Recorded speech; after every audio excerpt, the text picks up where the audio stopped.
కృష్ణమూర్తి అండి. ఎప్పటి నుంచి పని చేస్తున్నావు ఇక్కడ? 18 సంవత్సరాల నుంచి 18 అండి. 18 సంవత్సరాల నుంచి పని చేస్తున్నావు. మా ఆవిడ 30 అండి. మా ఆవిడ చేసేటండి ఇందులో లక్ష్మి. మీ ఆవిడ లక్ష్మి ఉందా ఇప్పుడు? ఇక్కడ ఉన్నాడు.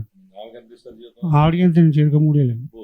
30 సంవత్సరాల నుంచి పని చేస్తున్నా. ఆవిడ ఇప్పుడు నీకెంత ఇస్తున్నారు జీతం చెప్పు? 3 అండి. 3 ఏళ్ళు. 3,000 వారానికా నెలకా? నెలకి. డ్యూటీ టైమింగ్స్ ఏంటి ఇక్కడ?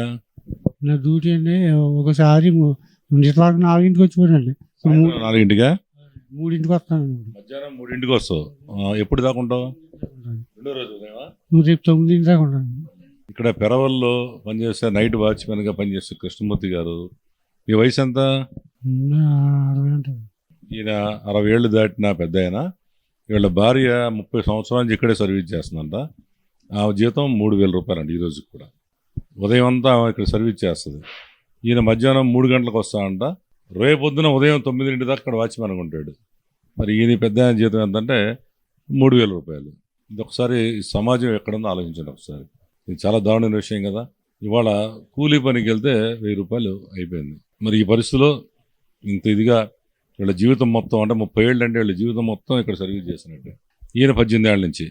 మరి ఇది చాలా ఘోరమైన విషయం మన బయటకు వచ్చింది.